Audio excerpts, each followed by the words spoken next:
혹시 알고 계셨나요? 우리나라에서도 평균 6분마다 한 분의 어르신이 뇌졸중을 겪고 있다는 사실을요. 그저 숫자로만 보면 실감이 나지 않을 수 있지만 그 안에는 더 이상 동화책을 읽어줄 수 없는 할머니도 있고 정원 산책을 즐기지 못하게 된 아버지도 있습니다. 그렇게 어느 한 생이 조용히 꺼져 버립니다. 제가 오늘 이렇게 카메라를 급히 켜게 된 이유, 마음이 다급해진 진짜 이유는 최근 발표된 한 연구 결과 때문입니다. 그 연구에서는 많은 뇌졸중이 흔히 처방되는 4가지 약물과 연관되어 있다는 충격적인 내용을 담고 있었습니다. 지금 이 순간 집 안 약통에 들어있을 수도 있는 약들이고 분명 좋은 의도로 처방받았을 겁니다. 하지만 그 안에 감춰진 위험성이 이제야 조금씩 드러나고 있는 겁니다. 만약 당신이 예순을 넘긴 분이시거나 부모님을 돌보고 계신다면 이 이야기를 끝까지 들어주셨으면 합니다.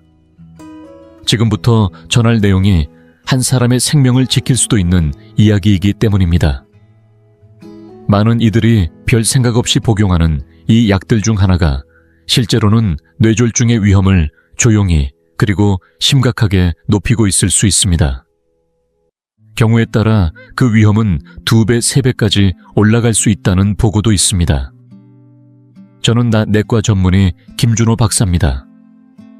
지난 20년 넘는 시간 동안 노년의 건강과 회복을 연구해왔고 어떤 정보가 어떤 순간에 전달되느냐에 따라 삶의 방향이 완전히 달라질 수 있다는 걸 수없이 목격했습니다. 오늘 말씀드릴 내용은 이론이 아닙니다. 실제 연구 결과와 검증된 자료에 기반한 이야기이며 안타깝게도 아직 많은 의료 현장에서 제대로 반영되지 않고 있는 사실들입니다. 이제부터 여러분께 고령자의 뇌를 조용히 위협하는 4가지 약물의 정체를 하나씩 밝히겠습니다. 그리고 무엇보다 중요한 건 지금이라도 의사와 상의해 볼 수 있는 안전한 대안들이 있다는 사실입니다. 마지막 약물은 저조차도 말문이 막힐 정도로 충격적이었습니다. 함께 끝까지 보시죠. 오늘 이 지식은 단순한 정보가 아닙니다. 당신과 가족을 지키는 매우 실질적인 방패가 될 수 있습니다. 하지만 그 전에 뇌졸중이란 정확히 무엇인지부터 간단히 짚고 넘어가겠습니다. 우리의 뇌를 복잡한 도시라고 상상해보세요. 신경세포는 수많은 집들이고 혈관은 산소와 영양분을 싣고 달리는 고속도로입니다. 그런데 어느 날 그 고속도로의 한 구간이 갑자기 막히거나 터진다면 어떤 일이 벌어질까요? 첫 번째 유형은 허혈성 뇌졸중입니다. 혈관이 혈전에 의해 막히면서 그 주변 세포들은 순식간에 산소를 잃고 죽기 시작합니다. 두 번째는 출혈성 뇌졸중입니다. 혈관이 터져서 뇌 속에 피가 퍼지며 조직을 망가뜨리는 형태죠. 둘 다 결과는 참혹합니다. 특히 나이가 들수록 우리의 뇌는 점점 더 민감하고 섬세한 상태가 됩니다. 마치 오래된 고성능 컴퓨터처럼요. 오랜 시간 동안 축적된 지혜는 그대로지만 회로는 더 이상 외부 자극을 쉽게 견디지 못합니다. 그리고 오늘 말씀드릴 몇 가지 약물들은 마치 이 시스템에 몰래 침투하는 바이러스처럼 뇌의 회로를 과부하시켜 조용히 손상시킵니다. 그럼 이 이미지를 마음에 담고 우리의 가정 상비약 서랍을 함께 열어보겠습니다. 그 안에 숨어있는 위험의 실체에 강한 빛을 비춰보겠습니다. 첫 번째 약물, 겉보기엔 무해한 친구, 비스테로이드성 소염제. 가장 많이 쓰이는 약물 중 하나죠. 이부프로펜, 나프록센, 디클로페낙. 이름만 들어도 낯익으시죠? 두통, 허리 통증, 관절염 증상 완화에 쓰이는 약들입니다. 처방 없이도 살 수 있고 누구나 한두 번쯤은 드셔봤을 겁니다. 하지만 바로 그 익숙함이 방심을 부릅니다. 젊고 심장이 튼튼한 사람에게는 큰 문제가 없을 수도 있습니다. 하지만 60세 이상, 특히 매일 복용하는 분들에게는 이야기가 달라집니다. 도움이 되기보다는 몸 안 깊은 곳에서 조용히 적으로 변합니다. 왜 이렇게 흔한 약이 위험할까요? 답은 간단하지 않습니다. 세 가지 작용이 동시에 발생하면서 마치 완벽한 폭풍을 만들어내기 때문입니다. 첫 번째는 혈압 상승입니다. 혈관을 호수로 생각해보세요.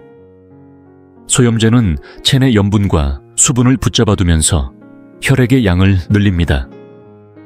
한편으로는 혈관을 더 단단하고 좁게 만들죠. 결과적으로 좁고 뻣뻣한 관을 많은 혈액이 밀고 나가야 하니 압력이 폭발적으로 올라갑니다. 이러한 고혈압은 뇌졸중의 가장 큰 원인입니다. 매일매일 수도관에 무리를 준다면 언젠가는 어딘가에서 터집니다.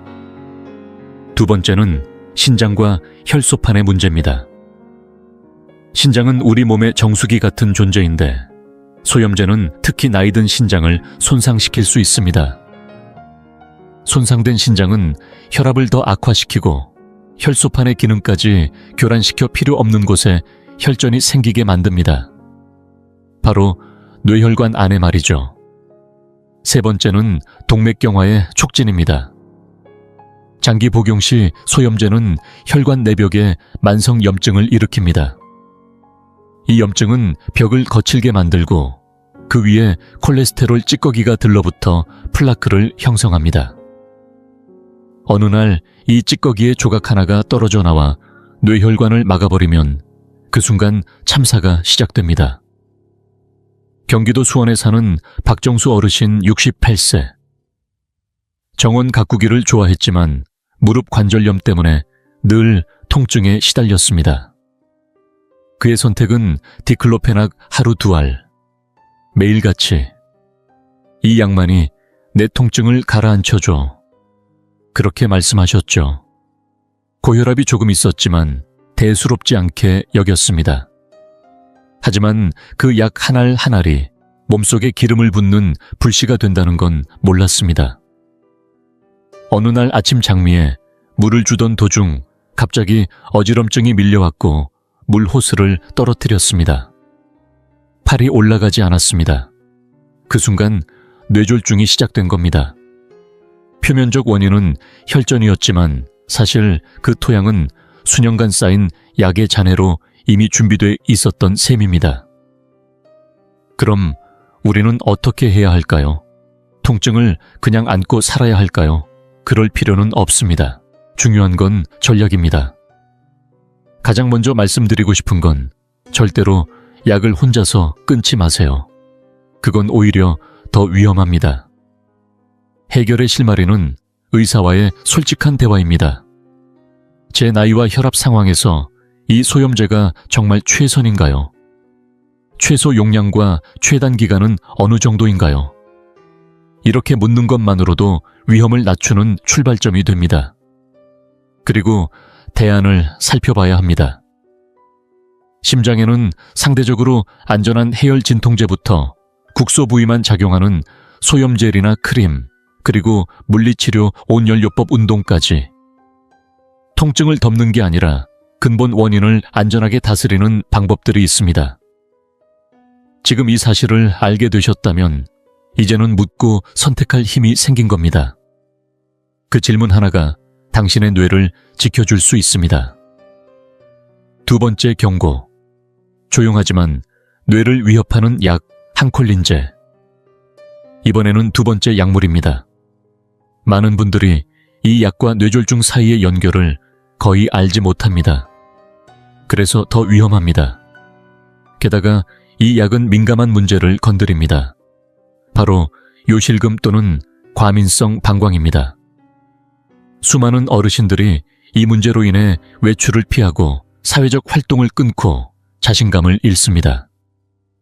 그 불안감을 잠재우는 해결책으로 자주 처방되는 것이 바로 한콜린제 계열의 약물입니다. 대표적으로 옥시부틴인, 톨테로딘, 솔리페나신 같은 이름이 흔히 등장합니다. 이 약들은 마치 모든 걸 해결해 줄 것처럼 작용하고 실제로 증상을 줄여줍니다. 하지만 거의 아무도 알려주지 않는 숨겨진 대가가 있습니다. 그것은 바로 뇌 기능의 저하입니다. 이 해를 돕기 위해 먼저 아세틸콜린이라는 물질을 소개해 드릴게요. 아세틸콜린은 우리 몸의 신경계에서 가장 핵심적인 신호 전달자입니다. 방광의 수축 조절뿐 아니라 기억력, 학습, 능력, 사고력 등 모든 인지 기능을 유지하는 데 꼭 필요한 성분입니다. 마치 생각의 기어를 부드럽게 돌리는 윤활유 같은 존재죠. 그런데 항콜린제는 이 아세틸콜린을 차단합니다. 처음엔 방광 근육을 이완시켜 배뇨 문제를 덜어주는 효과를 내지만 이 약은 특정 부위만 골라 작용하지 않습니다. 피를 타고 온몸을 돌면서 결국 뇌에도 도달합니다. 그리고 거기서도 아세틸콜린을 막아버립니다. 그 결과 기억력 감퇴, 혼란스러운 정신상태, 졸림 집중력 저하 같은 증상이 나타나기 시작합니다. 대부분은 나이 들어서 그렇겠지 하고 넘기지만 실은 방광약이 뇌의 불을 하나둘 끄고 있는 것일 수도 있습니다. 하지만 거기서 끝이 아닙니다. 뇌졸중과의 연결고리는 훨씬 더 교묘합니다. 아세틸콜린은 뇌혈류를 조절하는 기능도 하는데 이게 차단되면 혈관이 필요한 만큼 넓어지지 않아 산소 공급이 줄어들고 뇌의 특정 부위가 지속적으로 산소 부족 상태에 빠질 수 있습니다. 이런 상태가 반복되면 결국 뇌졸중으로 이어질 수 있는 기반이 만들어지는 겁니다. 게다가 이 약은 기립성 어지럼증이나 지나친 진정 효과를 유발할 수 있어 심장과 혈관이 이미 약해진 고령자에게는 큰 위험이 됩니다. 마치 항공관제사가 인력도 통신 장비도 절반만 갖고 비행기를 조종하라는 격입니다. 결국 사고는 시간 문제가 됩니다. 이와 관련해 서울 관악구에 사는 75세 김말순 어르신의 이야기를 들려드릴게요. 남편을 먼저 떠나보내고도 여전히 활발하게 지내시던 분이었습니다. 하지만 점차 요해 조절이 어려워져 외출을 꺼리게 되었고 의사의 권유로 옥시부티닌을 복용하기 시작했습니다. 처음엔 마법처럼 증상이 사라졌죠. 하지만 몇 달이 지나면서 따님들이 이상한 점을 느끼기 시작했습니다. 예전보다 잦은 깜빡임과 말의 흐름이 둔해졌고 어느 날은 소파에서 일어나다 심한 어지럼증으로 쓰러졌습니다. 병원에 실려간 그녀는 일과성 허혈 발작, 즉 작은 뇌경색의 전조 증상을 겪은 것이었습니다. 양력을 확인한 의료진은 그 연결고리를 금세 찾아냈습니다. 방광을 살린 그 약이 동시에 그녀의 뇌를 위협하고 있었던 겁니다. 이 사례는 단순한 우연이 아닙니다. 현재 항콜린제를 복용 중이라면 지금이 바로 다시 점검할 시간입니다. 물론 약을 갑자기 끊는 건 위험합니다. 가장 먼저 해야 할 일은 내가 복용 중인 약이 항콜린제인지 확인하는 것입니다. 그 다음 주치의에게 이렇게 질문하세요. 이 약이 제 뇌 건강에 어떤 영향을 줄 수 있나요? 다행히도 더 안전한 약이 있습니다. 요즘은 아세틸콜린에 영향을 주지 않고 다른 경로로 방광을 조절하는 베타3 작용제라는 약이 있습니다. 대표적으로 미라베그론이라는 성분이 있고 이 약은 인지 기능에 미치는 영향이 훨씬 적습니다. 고령자에게는 훨씬 더 안전한 선택입니다. 그리고 무엇보다 잊지 말아야 할 것은 약 없이도 요실금을 개선할 수 있는 방법이 있다는 사실입니다.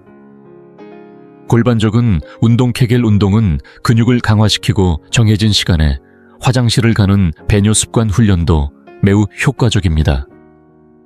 그리고 커피, 탄산음료, 술 같은 자극성 음료를 줄이는 것만으로도 큰 변화가 나타나는 경우가 많습니다. 요실금은 분명 불편한 증상입니다. 하지만 그렇다고 해서 우리의 뇌를 희생해야 할 문제는 아닙니다. 좀 더 안전한 방법을 당당히 요구할 권리, 여러분에겐 그 자격이 있습니다. 세 번째 경고. 기적 같은 소염제. 그러나 그 이면엔 뇌졸중의 그림자. 이번에 살펴볼 세 번째 약물은 많은 사람들에게 생명을 되찾아준 약으로 불립니다.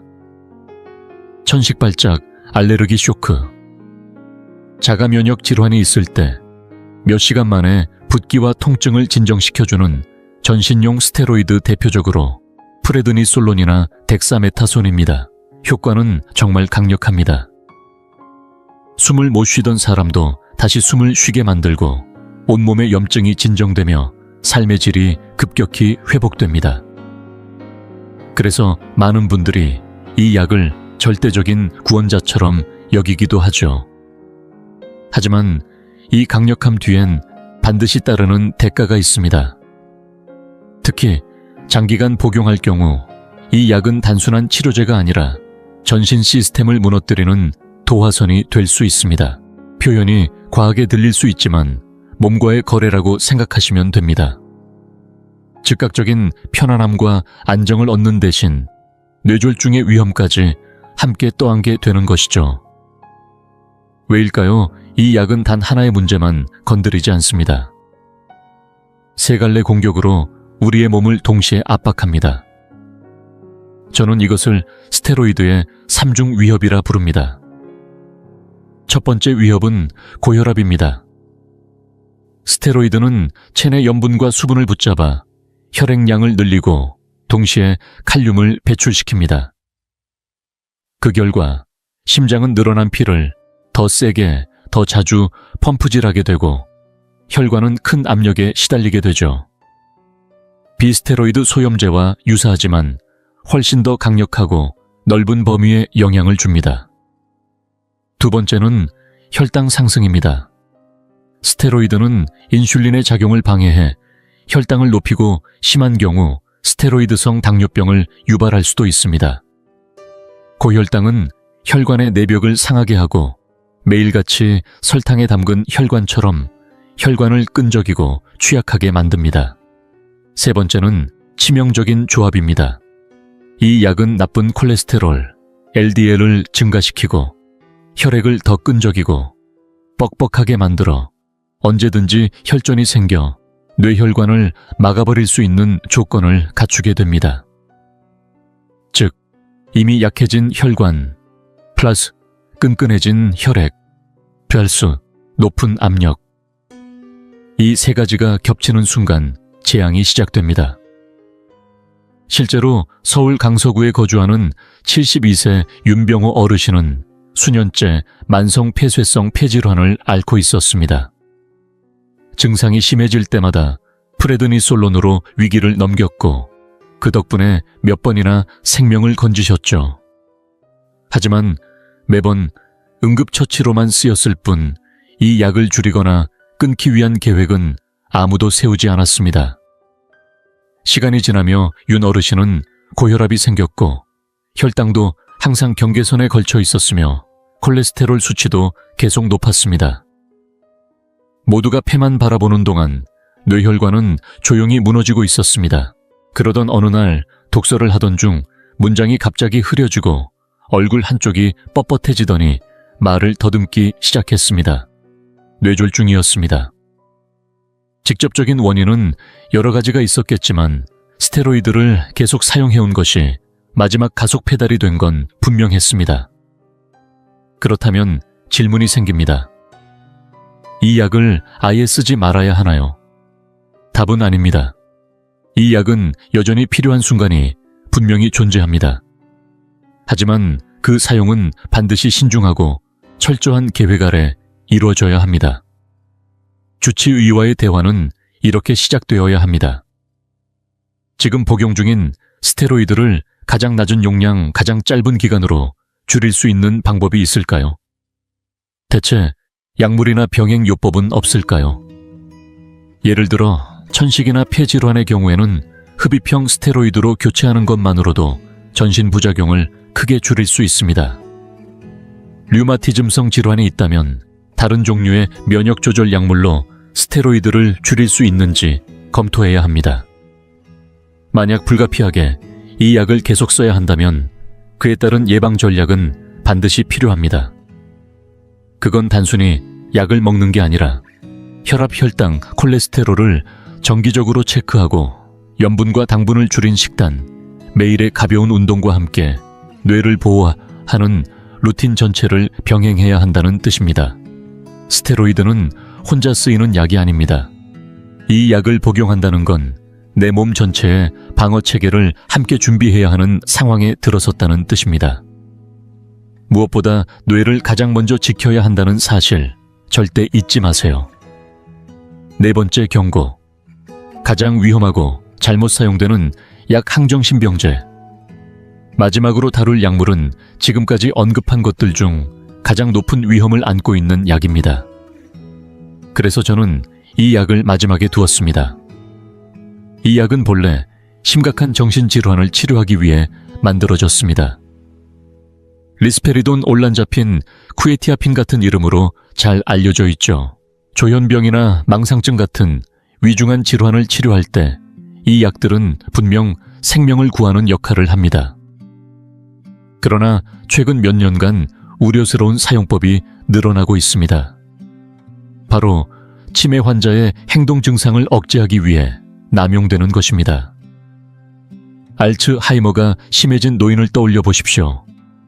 갑작스러운 흥분 공격적인 행동 통제가 어려운 불안과 초조함이 잦아지면 가족과 돌봄을 맡은 사람들은 큰 부담을 안게 됩니다. 인력이 부족하고 빠른 해결을 요구하는 의료 시스템 안에서 단기간에 환자를 진정시키는 가장 쉬운 방법이 항정신병제 투여가 되어버린 것입니다. 하지만 이 접근은 화학적 도박이나 다름없습니다. 단 한 번의 잘못된 처방이 돌이킬 수 없는 결과로 이어질 수 있기 때문입니다. 세계 주요 보건기관들은 이미 경고를 내렸습니다. 미국 식품의약국을 비롯한 기관들은 치매 노인에게 항정신병제를 사용할 경우 사망 위험이 거의 2배까지 증가할 수 있다고 발표하며 이 사실을 알리기 위해 가장 강력한 경고 표시를 붙였습니다. 특히 뇌졸중 위험은 평소보다 3배 이상 높아질 수 있다는 연구 결과도 있습니다.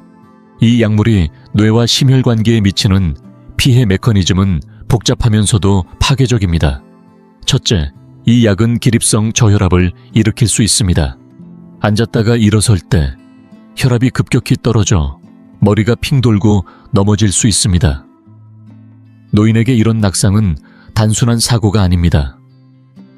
엉덩이 골절 한 번으로 삶의 독립성이 무너질 수 있습니다. 더 큰 문제는 혈압이 급격히 떨어지는 순간 뇌로 가는 혈류가 끊기면서 짧지만 치명적인 산소 부족이 발생한다는 점입니다. 이러한 상황이 반복되면 결국 뇌졸중의 씨앗이 심어집니다. 둘째, 항정신병제는 심장 박동의 불규칙성을 악화시킬 수 있습니다. 부정맥이 생기면 심장 안에서 혈전이 만들어지고 그 혈전이 뇌로 날아가 혈관을 막을 수 있습니다. 게다가 이 약은 체중 증가, 혈당 상승, 콜레스테롤 증가를 빠른 속도로 일으키며 몇 달 만에 당뇨병성 대사증후군을 유발하기도 합니다. 혈관이 약해진 노인에게는 정말 치명적인 조합입니다. 셋째, 최근 밝혀진 문제는 혈액 점도입니다. 항정신병제를 장기간 복용하면 혈액이 끈적하고 뻑뻑해져서 혈류가 더디게 흐릅니다. 이런 상태에서는 작은 혈전조차도 쉽게 뇌혈관을 막아버릴 수 있습니다. 서울 서대문구에 사는 80세 이정화 할머니의 이야기를 들어보세요. 치매가 진행되면서 점점 불안하고 예민해졌고 아들은 지쳐 병원에서 상담을 받았습니다. 의사는 저용량 리스페리돈을 권했고 복용 후 며칠 만에 이 할머니는 조용해졌습니다. 하지만 그 조용함은 안정이 아닌 과도한 졸음과 무기력이었습니다. 혈압은 불안정하게 오르락 내리락 했고 결국 어느 날 저녁 아들은 소파에 앉아 한쪽 입이 처지고 말이 어눌해진 어머니를 발견했습니다. 대규모 뇌졸중이 찾아온 순간이었습니다. 도와주기 위한 약이 오히려 잔인한 덫이 된 것입니다. 이 사례는 모든 가족에게 던지는 중요한 메시지입니다. 만약 당신의 부모나 배우자가 치매로 항정신병제를 처방받았다면 당신이 그 사람의 마지막 방패가 되어야 합니다. 의사에게 분명하게 물어보십시오. 이 약이 정말 최후의 수단입니까? 다른 비약물적 방법은 모두 시도해봤나요? 언제 어떻게 이 약을 줄이거나 끊을 수 있나요? 이런 질문은 절대 예의에 어긋나는 게 아니라 당연한 권리이자 사랑의 표현입니다. 사실 치매로 인한 행동 문제는 약이 아닌 다른 해결책이 우선입니다. 왜 불안하고 화가 나는지 그 근본 원인을 찾아야 합니다. 표현하지 못한 통증은 없는지, 혹시 감염이나 불편함이 있는지, 혹은 그저 외로움과 두려움 때문은 아닌지 살펴야 합니다. 조용한 환경 좋아하는 음악, 쉬운 활동 감정을 인정해주는 대화와 같은 비약물적 접근은 시간이 들고 노력이 필요하지만 그만큼 안전하고 인간적인 방법입니다. 항정신병제는 정말로 마지막 수단이어야 하며 그마저도 짧은 기간만 모든 대안을 시도한 후에만 사용해야 합니다. 편의를 위해 쉽게 선택하는 길이 되어서는 안 됩니다. 그 대가는 너무나도 크고 대부분은 막을 수 있는 비극이기 때문입니다. 여기까지 함께 오셨군요. 쉽지 않은 여정이었을 겁니다. 우리는 오늘 집안 구석구석에 아무렇지 않게 놓여있던 약통을 열어보았습니다. 그리고 그 안에 숨어있던 4가지 조용한 위험을 하나하나 밝혀냈습니다. 첫째, 두통약처럼 자주 먹던 이부프로펜 같은 비스테로이드 소염제가 어떻게 우리의 혈압을 높이고 뇌혈관을 갉아먹는지 확인했습니다. 둘째, 요실금을 잡기 위해 쓰이는 항콜린제가 사실은 기억과 판단력의 불을 꺼버리는 약일 수 있다는 사실을 알게 되었습니다. 셋째, 기적처럼 염증을 잠재우는 스테로이드가 어떻게 우리 몸을 당뇨, 고혈압, 혈관 손상이라는 폭풍의 중심으로 몰아넣는지 이야기했습니다. 그리고 넷째, 치매 환자를 잠시 조용하게 만들기 위해 사용되는 항정신병제가 실제로는 그분들의 생명을 위험에 빠뜨릴 수 있다는 가장 무거운 진실까지 마주했습니다. 하지만 오늘 이 영상을 만든 이유는 두려움을 주기 위함이 아닙니다. 그 반대입니다. 우리는 너무 오랫동안 우리 건강을 의료 시스템에 수동적으로 맡겨왔습니다. 바쁘다는 이유로, 믿는다는 이유로 내 몸의 주인이면서도 내 약에 대해 한 번도 제대로 물어보지 않았던 것. 그게 오늘 우리가 바꾸고 싶은 현실입니다. 당신은 단순한 환자가 아닙니다. 당신은 당신 건강의 지휘자이며 모든 결정을 시작할 수 있는 사람입니다. 지금 이 영상을 통해 얻은 지식은 그저 머릿속에 쌓이는 정보가 아닙니다. 이건 실제로 의사에게 던질 수 있는 질문이 되고 약국에서 약을 고를 때의 기준이 되며 무엇보다 당신 자신과 가족을 지키는 강력한 무기가 될 수 있습니다. 이제 해야 할 일은 간단합니다. 지금 복용 중인 약을 천천히 확인해 보세요. 오늘 언급된 4가지 계열의 약물이 있는지 살펴보고 혼자 결정하지 마시고 담당 의사와 상의해 보세요. 그때 필요한 건 불안이 아니라 명확한 질문과 당신의 의지입니다. 이 약이 지금 내 몸에 가장 적절한가요? 더 안전한 대안은 없을까요? 이 단순한 물음이 당신의 뇌와 생명을 바꿀 수 있습니다. 마지막으로 한 가지 작은 부탁을 드립니다. 이 영상이 당신에게 조금이라도 도움이 되었다면 혼자만 알고 계시지 마세요. 어머니를 돌보고 있는 형제에게, 같은 고민을 나누는 친구에게 당신의 손끝으로 이 메시지가 전해질 수 있습니다. 단 한 번의 공유가 한 통의 응급전화, 한 병실의 침상, 하나의 가족의 상처를 막아낼 수도 있습니다. 그리고 댓글로도 나눠주세요. 당신은 어떤 약을 복용하고 계신가요? 혹시 영상 속 내용과 비슷한 경험이 있으셨나요? 그 이야기들이 모여서 누구보다 절실한 이들에게 진짜 힘이 됩니다. 우리는 함께 연결되어 있고 함께 배워나갈 수 있습니다. 소중한 시간을 내어 끝까지 함께 해주셔서 진심으로 감사합니다. 당신의 뇌는 단 하나뿐입니다. 부디 아껴주세요. 다음 이야기에서 다시 뵙겠습니다.